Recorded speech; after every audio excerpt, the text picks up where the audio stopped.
Hello friends, welcome to my channel Madhuri vlogs. ఈరోజు మనం చూడబోతున్నాం fish curry.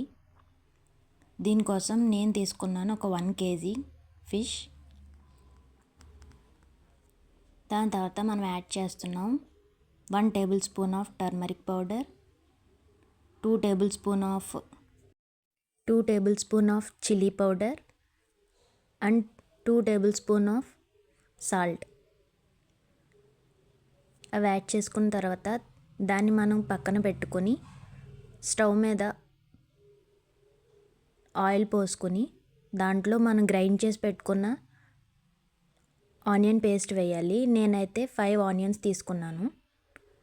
And 2 green chilli కూడా వేయాలి. అది బ్రౌన్ కలర్లో వేగేదాకా మన స్టవ్ మీద వేపుకోవాలి. ఒక 5 to 10 minutes వేగిన తర్వాత మనం పక్కన కలిపి పెట్టుకున్న చేప ముక్కల్ని ఇందులో యాడ్ చేసుకోవాలి.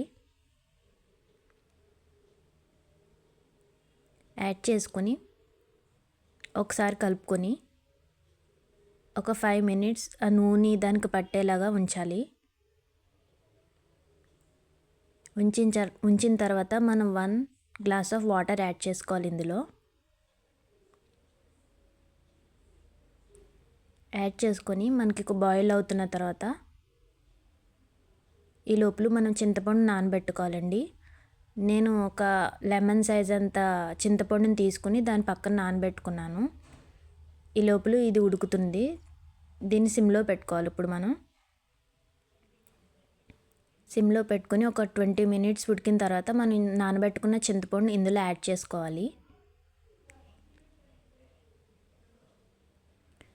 యాడ్ చేసుకొని మనం మళ్ళీ మూత పెట్టుకొని ఒక 5 minutes ఉంచాలి. 5 minutes ఉంచిన తర్వాత మనం ముందుగా ప్రిపేర్ చేసుకున్న అల్లం జీలకర్ర వెల్లుల్లిపాయ పేస్ట్ని ఇందులో యాడ్ చేసుకోవాలి.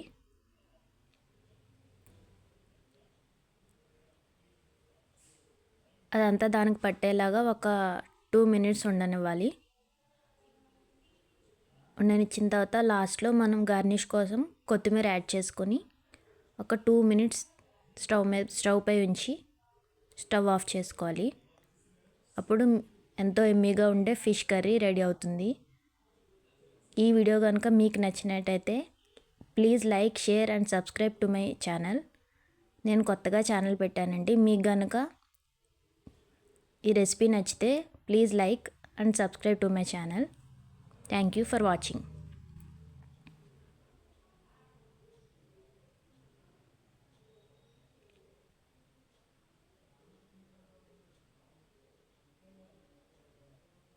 ఇది నేను మీకు టేస్ట్ చేసి చూపిస్తున్నానండి. కర్రీ అయితే చాలా బాగా వచ్చింది. చాలా ఎమ్మిగా అయితే ఉంది. మీరు కూడా ఈ కర్రీని ట్రై చేసి అలా ఉందని